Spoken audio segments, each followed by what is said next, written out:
நீங்கள் பலனடைவீர்கள் என்ற புத்தகத்திலிருந்து அருள்மழை என்ற தலைப்பின் கீழ் இப்பொழுது கேட்போம். பின்மாறி காலத்து மழையை கர்த்தரிடத்தில் வேண்டிக் கொள்ளுங்கள்.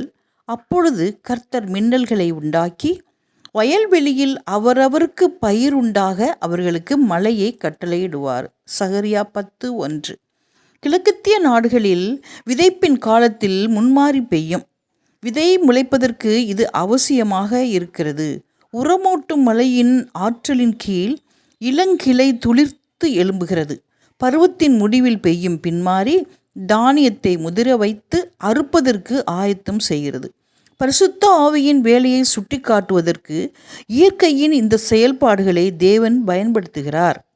விதையை முளைக்க வைப்பதற்கு எவ்வாறு முதலில் பனியும் மழையும் கொடுக்கப்பட்டு பிற்பாடு அறுவடைக்காக முதிர வைக்கப்படுகிறதோ அப்படியே ஆவிக்குரிய வளர்ச்சியை ஒரு கட்டத்திலிருந்து அடுத்த கட்டத்திற்கு முன்கொண்டு செல்வதற்கு பரிசுத்த ஆவியானவர் கொடுக்கப்படுகிறார்.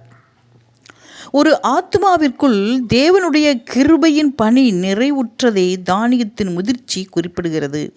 பரிசுத்த ஆவியின் பலத்தால் தேவனுடைய ஒழுக்க பண்புகள் குணத்தில் பூரணப்படுத்தப்பட வேண்டும். நாம் முழுவதுமாக கிறிஸ்துவின் சாயலுக்குள் மறுரூபமாக்கப்பட வேண்டும். பலர் முன்மாறியை பெறுவதற்கு மிகப்பெரிய அளவில் தவறி இருக்கிறார்கள். தேவன் இவ்வாறு அவர்களுக்கு அளித்துள்ள எல்லா நன்மைகளையும் அவர்கள் பெற்றிருக்கவில்லை.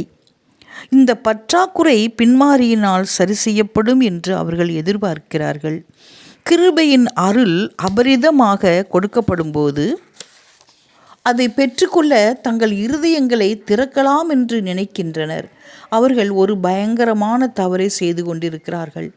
மனித இருதயத்திற்குள் தம்முடைய சத்திய வெளிச்சத்தையும் அறிவையும் அளிப்பதில் தேவன் துவங்கியுள்ள வேலையானது தொடர்ந்து முன்னேறி செல்ல வேண்டும். ஒவ்வொரு தனி மனிதனும் தனக்கான தேவையை உணர வேண்டும். ஒவ்வொரு அசுத்தத்திலிருந்தும் இருதயம் வெறுமையாக்கப்பட்டு ஆவியானவர் வாசம் செய்வதற்காக சுத்திகரிக்கப்பட வேண்டும். பாவ அறிக்கை மற்றும் பாவத்தை விட்டு விலகுதல், ஊக்கமுள்ள ஜெபம் மற்றும் தங்களையே தேவனுக்கு அர்ப்பணித்ததன் மூலமாகத்தான் ஆதி சீசர்கள் பெந்தெகோஸ்தே நாளன்று பரிசுத்த ஆவியின் ஊற்றப்படுதலுக்கு ஆயத்தமானார்கள். அதே வேலையானது இப்போது அதிக அளவில் செய்யப்பட வேண்டும். அதன்பின் மனித ஏதுகரம் அந்த ஆசீர்வாதத்திற்காக கேட்டு தனக்கான வேலையை தேவன் பூரணப்படுத்தும் வரை அவன் காத்திருக்க வேண்டியிருந்தது. வேலையை துவங்கியவர் தேவனே. மேலும் அவரே இயேசு கிறிஸ்துவுக்குள் மனிதனை முழுமையாக்கும் தம்முடைய வேலையை செய்து முடிப்பார்.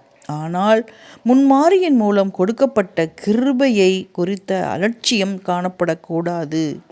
தாங்கள் வைத்திருக்கிற வெளிச்சத்தின்படி வாழ்பவர்கள் மட்டுமே அதிகமான வெளிச்சத்தை பெறுகிறார்கள். அனுதின வாழ்வில் செயலாக்கமுள்ள கிறிஸ்தவ பண்புகளுக்கு ஒரு எடுத்துக்காட்டாக வாழ்ந்து முன்னேறாவிட்டால் பின்மாறியில் பரிசுத்த ஆவியானவரின் வெளிப்பாடுகளை நாம் அடையாளம் காண மாட்டோம்.